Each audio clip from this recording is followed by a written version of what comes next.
privilege to introduce Rick Manke as he's inducted into the DL Hall of Fame. I first met Rick during the college recruiting process in 1970. He was graduating from Marshall High School, and his football coach, who was a high school teammate of mine in Bemidji, called me and said I should recruit him to attend MSU and play football. I called Rick, talked to him for a while, and we agreed to meet in the Curtis Hotel during the state basketball tournament. Well, I was there sitting on a couch waiting, and he walks in, and he looks about 5'4" and 125 pounds. And it went through my mind, how can he play college football? But we talked, and I always gave anybody a chance who wanted to come out. I never cut anybody. So I continued recruiting, and he did come to MSU. What a pleasant surprise emerged. He ended up starting at wide receiver for 3.5 years. He caught 110 passes, and we were in a prolific passing team. He also contributed as the best control blocker we ever had. There was one game we played Duluth at Moorhead, and Rick is blocking their corners, and we're running an option play, and the corner doesn't get up there to make the play. And Malosky's hollering at the referee, he's holding. The referee hollers back, no he's not, he's just blocking him well. That was a great, Rick had the quickness to counter move. As that corner would try to make a tackle, he could move quickly and counter it and just keep him occupied. And that's all we wanted to do. We called it a control block. During Rick's time playing there, we won 2 conference championships, and he was chosen all-conference his senior year. During his 4 years in college, he was an above-average student, a team leader. He was never involved in any school problems. Emotionally, Rick displayed pride, toughness, occasionally stubbornness, good work ethics, care for others, and a strong desire to win. It was evident his parents had been responsible for proper guidance and training. He was a pleasure to coach. Upon graduation, Rick taught and coached at Glendon High School, and then moved in 1976 to Glendon Felton for 9 years, where he developed an outstanding football program. He got to the finals one time. As you know, he then moved to Detroit Lakes in 1985 and again developed an outstanding football program, winning 3 Minnesota State championships. He retired as football coach in 1997, as Andy stole my thunder. He had a record of 120 wins and 31 losses. Tremendous record, 80%. He then served as activities director until 2007 and helped the other programs make significant progress. His oversight and organizational abilities as an activities director were outstanding. He was also a driving force during the development of the Laker Open Golf Tournament and the High School Foundation. As you know, both very successful programs important to the high school.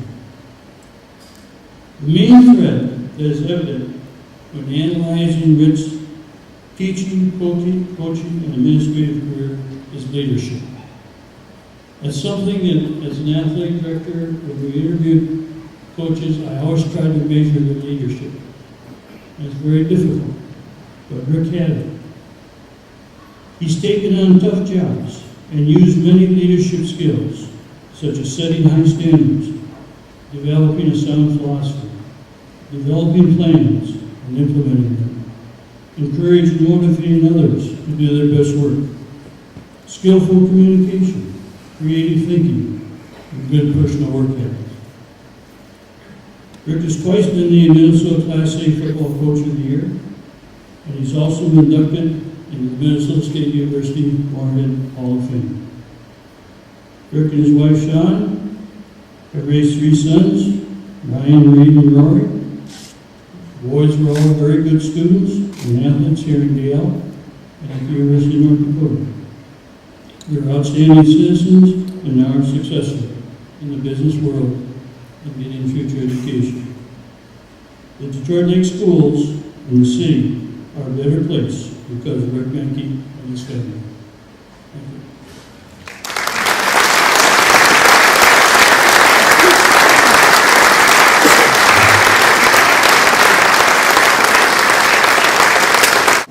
Thank you, Ross. It's very special that you would be here tonight. A special thank you to Mark and all the Hall of Fame committee members. This truly is a great honor, and congratulations to all of the inductees. It is obviously a very impressive group. This award is hard for me because one thing that I always tried to do was, and everything we tried to accomplish was a team thing. And it was a group of coaches, a group of players, and most importantly, I think it was a whole community that really makes Detroit Lakes a special place. And I can't be prouder to say that I'm from Detroit Lakes. Looking back, I guess I feel that I'm just very blessed to have contact and be with so many great people. Started very early on with Ross.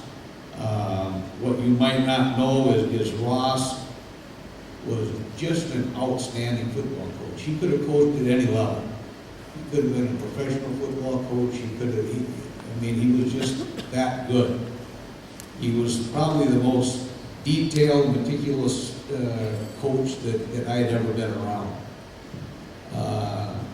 We could walk in after practice to Kesey Commons within 30 seconds every day after football practice. We never got out early, but we were never late either.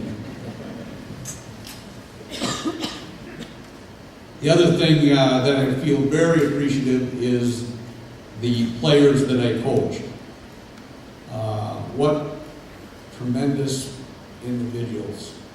And I am so proud of all of those players when I see them today with families and what they do.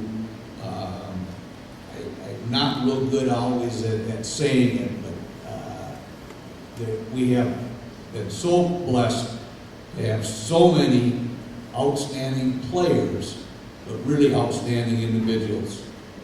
They always wanted to get better. The ours were team players. We just had very few issues as far as team. And I'm not sure what that is. It's, maybe it's just Detroit Lakes, but they like playing and representing Detroit Lakes. I don't like to mention a lot of the individual names because there was so many players. But I do want to mention a couple of the honorees because they're being recognized tonight. And I guess I'll start with you, Mike. It says in the program 235 pounds. Wrong. When he was a senior, he might have been 190 or 95. And he was pretty thin. Do you realize, Mike, if they think you're 235 now, that you're going to be, when you get to be my age, the only 300-pound quarterback that ever graduated from Detroit Lakes? There was 2 games that really come to mind with Mike, and we were going into these section tournament, and we were playing an undefeated Staples team that was very good offensively. And Mike was a quarterback and a beer quarterback. You don't have 6'4" beer quarterbacks. Doesn't work. But Mike was so good, such a good athlete that he could do all the things he needed to do. But he also was a big target when he went around the end. So we don't like to run the quarterback a lot during the season, but eventually, it came to playoff time, and we had to figure out something to counteract not getting the ball back to Staples. Well, we ended up running, quarterback 30 times that game. Mike had over 150 yards, and not very many carries went for more than 7 or 8. So Mike would foul the back, up off tackle. We would just give him a little bit of a crease. He would get one stride in the hole, which was good for 3 yards, and then it would be timber for 3 more yards. That's what we worked on that week. Never get hit and knocked backwards. And Mike was unbelievable that night. And the other players played well too, but I tell you what, Staples never got the ball unless it was after we scored. Because Mike got the first down every time. I had never seen a team that was as defeated as Staples was after that game.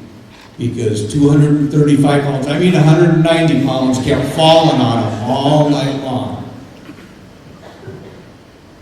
Mike was just a great leader, and that just carried over into the next week, in which we played Fergus Falls for the section championship, and they had an undefeated team also.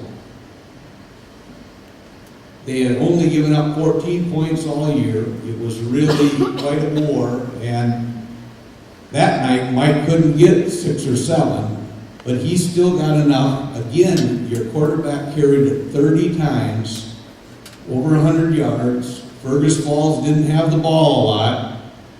And actually, it wouldn't have been very close, but we missed some field goals that night of 33, 72, 64, 96, and 80 yards. Who was the coach doing that? But anyway, that was the first section title and state tournament in Detroit Lakes history, and basically everybody climbed on Mike's back, and that's how it happened. Just a great competitor and a great person to coach. Jessica, we heard what a great athlete she was. Well, she was an excellent athlete. But she had something a lot more than that, something that exceeded any athletic ability that she ever had. She had a charisma, a leadership, an example that was just unmistakable in school. She was a great teammate. She was just exceptional with young people. And I don't think I have ever seen anyone who changed the whole school as much as Jessica. Yes, she was a great athlete, but that was much more impressive to me than anything that she did on the court. I feel very fortunate with all of the coaches as athletic director. It was just a joy to see how hard they worked, how committed they were, and how committed they were to young people. And at this time, I would like all of the coaches in here that have coached in Detroit Lakes, please stand up. I think we all deserve to give them a real round of applause.